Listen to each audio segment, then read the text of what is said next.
Bonjour et bienvenue dans cette nouvelle vidéo. Aujourd'hui, on va continuer ce qu'on a commencé déjà.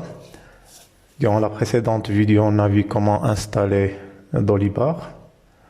On a fait une installation sur un serveur local ou bien un poste local à travers une VMware. Donc, comme vous pouvez le voir ici. Et on a aussi fait une installation sur un site distant à qui on lui a affecté un sous-domaine dolibar.afterback.com. Donc, avant tout, on doit ouvrir une session. Donc, on a dit que l'utilisateur c'était admin et que le mot de passe c'était passe. Par défaut, on ne les a pas changés. Se connecter. Là, on est sur le tableau d'administration ou bien le tableau de bord de Dolibar. On m'a dit que Dolibar c'était un logiciel qui est modulaire. Donc, il y a plusieurs modules juste là qu'on doit activer. Pour le moment, on n'a pas encore activé de module. Pour cette première vidéo, elle va être concentrée sur le module utilisateur. Et comme vous pouvez le voir, le module utilisateur, c'est un module qui est activé par défaut. Donc, c'est un module qui est obligatoire. D'ailleurs, c'est le seul module de Dolibar qui ne puisse pas être désactivé. Si je veux le désactiver, là, je peux pas. Ce module a pour vocation de permettre de gérer dans Dolibar les entités de groupe ou bien d'utilisateurs. Ça veut dire on va pouvoir à travers ce module faire la gestion et la création des utilisateurs, juste là, ou bien de groupes. Bon. Pour la création, admettons que vous êtes un particulier ou bien que vous êtes une société, une très petite société. Et au sein de votre société, vous avez quand même une activité qui est séparée en groupes. Par exemple, vous avez un groupe qui va faire la réception de la marchandise, un autre groupe qui va faire la réception des commandes, un groupe expédition. Et dans chaque groupe, vous avez un certain nombre d'utilisateurs. Donc, là, vous êtes forcément, vous devez créer des groupes. Donc, on va voir ça juste par la suite. Donc, pour ce faire, donc on a dit que vous devez appuyer sur utilisateur au groupe. Et puis, pour la création d'un nouveau groupe, soit juste vous appuyez sur nouveau groupe et vous y êtes. Ou bien là, vous avez la liste des groupes. Si vous appuyez sur la liste des groupes, là, comme vous pouvez voir, vous avez une liste qui est vide. Donc, on n'a pas encore ajouté de groupe. Donc là, juste là, on peut appuyer sur ce plus-là pour ajouter un nouveau groupe. Donc, on va ajouter un nouveau groupe. Et par exemple, on va le nommer, disons, commerciaux. Donc, commerciaux. Donc, là, vous avez votre groupe et vous pouvez faire la description. Donc, par exemple, utilisateurs, responsable de la commercialisation des produits, par exemple.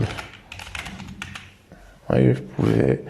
C'est une simple description, bien sûr, que vous pouvez modifier par la suite si vous voulez. Et là, on va juste appuyer sur créer le groupe et voilà, on a notre groupe.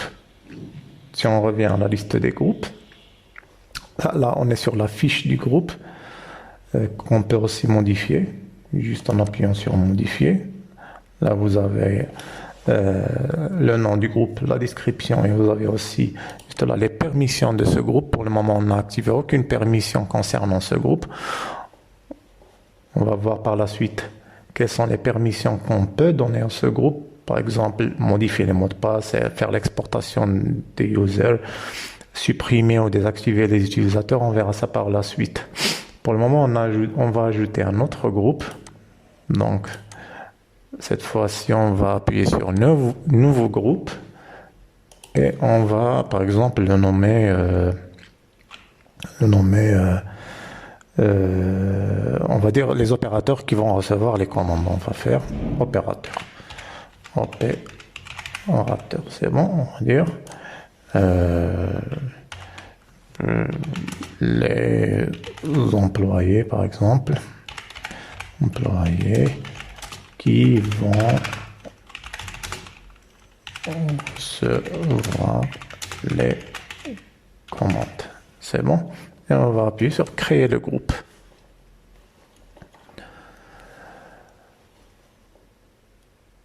Maintenant qu'on a créé les groupes, on a 2 groupes,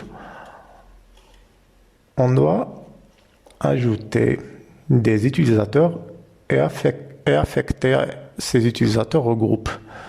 Donc pour l'ajout des utilisateurs, on va procéder de la même manière, donc soit à travers liste d'utilisateurs, et comme vous pouvez le voir là, on a un seul utilisateur qui est le super admin, bien l'administrateur du système de Dolibar. Si on appuie sur admin, on est là sur l'utilisateur admin. On peut voir les différents menus qui sont affectés à SuperAdmin, par exemple les permissions de SuperAdmin. Comme vous pouvez le voir, là, le SuperAdmin, bien c'est un super utilisateur, il doit être doté de tous les pouvoirs pour faire la gestion de Dolibar. Aussi l'interface utilisateur qu'on peut modifier, juste là. Par exemple, la langue, on peut modifier la langue, utiliser une valeur personnalisée, ou bien laisser détecter automatiquement par le navigateur que vous utilisez. Ça veut dire que si vous avez un navigateur qui est configuré en français, vous allez avoir forcément Dolibar en français. Si vous l'aviez en anglais, vous l'aurez en anglais. Pour le moment, on va décocher et laisser les valeurs par défaut. Aussi la page d'accueil, le menu agenda, la longueur maximale des listes, le thème visuel, donc vous pouvez modifier juste là, donc vous pouvez avoir ce thème là ou bien ce thème là, et en fin de compte vous pouvez appuyer enregistrer pour sauvegarder la modif que vous avez fait. Aussi là vous avez un menu notes, donc à travers ce menu notes vous pouvez écrire des notes, je sais pas, des notes concernant l'administration, des notes concernant des tâches que vous auriez à faire par la suite, et les sauvegarder aussi. Vous pouvez aussi, à travers le fichier joindre des fichiers. Donc, si vous avez des fichiers que vous voulez sauvegarder sur Dolibar, vous pouvez les joindre juste là. Vous pouvez aussi joindre des fichiers sous format de lien. Juste là, par exemple, je vais taper un lien, par exemple, HTTPS. Là, je l'ai juste là. Et lui donner un libellé, par exemple, site info, faire la liaison. Et là, vous voyez juste là, je viens de créer un fichier à travers un lien. Ça veut dire que c'est un fichier qui sera accessible d'une manière distante. Pour le suivi, là, vous pouvez suivre les différents utilisateurs. Par exemple, là, on est sur le super admin, donc on a la date de création, on a la date des modifs. Vous aurez toutes les informations concernant l'utilisateur que vous avez créé. Donc, pour le moment, on va retourner à notre liste d'utilisateurs. Et pour pouvoir ajouter un nouveau utilisateur, soit on appuie là, soit on va appuyer sur le menu vertical là, sur nouvel utilisateur. Donc on va appuyer sur ce petit plus et on va ajouter un nom, on va dire par exemple, on va l'appeler, je sais pas, Marc, par exemple. Là, vous avez le titre, civilité, monsieur, madame. Vous avez l'identifiant aussi. Vous avez aussi le rôle qu'il va jouer, est-ce que c'est un administrateur ou non. Le genre aussi, homme, femme, salarié, le responsable hiérarchique, on va dire que le super admin, il va être responsable hiérarchique de marque. L'identifiant, on va aussi faire marque pour l'identifiant. Donc c'est un utilisateur qui est interne et non pas externe. On va voir par la suite les utilisateurs externes et comment ajouter des utilisateurs externes ou bien comment affecter cette valeur ou bien ce profil d'utilisateur externe à quelqu'un. Donc le mot de passe par défaut, vous pouvez le changer aussi. On va sauvegarder ce mot de passe. L'adresse, la ville, les notes aussi, la signature, post-fonction. Donc on va faire créer utilisateur. Donc là on a créé notre utilisateur.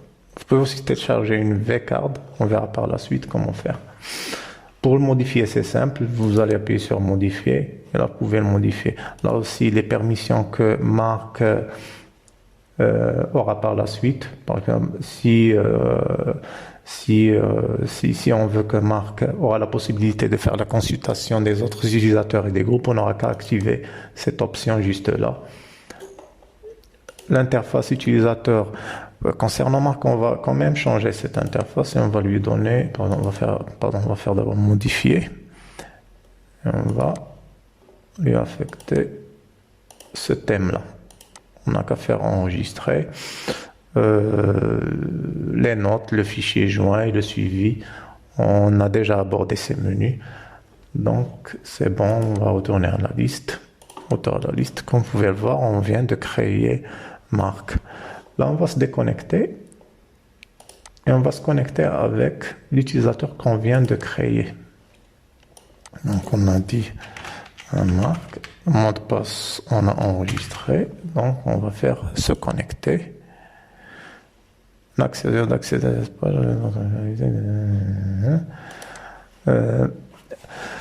Accès refusé. Vous essayez d'accéder à une page région fonctionnalité d'un module désactivé ou sans être dans une session authentifiée ou avec un utilisateur non autorisé. Identifiant courant Marc, les permissions pour cet identifiant peuvent être attribuées par l'administrateur. Donc on a vu tout à l'heure qu'on lui a administré, on lui a affecté juste la possibilité de faire, d'afficher, de faire une consultation pour les utilisateurs et les groupes. Pour les autres menus, il va bien sûr avoir un accès refusé. Mais pour ce qui est des utilisateurs et des groupes, comme vous pouvez le voir, Marc, il a la possibilité de faire la consultation des utilisateurs et des groupes. Bien sûr, en fonction des activités de Marc, on va lui attribuer les fonctions dont il aura besoin et on va lui activer les modules dont il aura besoin pour compléter ses tâches dans la société. Ce sont des paramètres à définir par la suite quand on aura fait la création de la société et lorsqu'on aura fait les différents paramétrages de notre société à travers Dolibar. Ce sont des manips qu'on va voir par la suite dans notre prochaine vidéo. Donc pour ce, on va récapituler. Donc on a vu la création des groupes et la création des utilisateurs dans notre système Dolibar.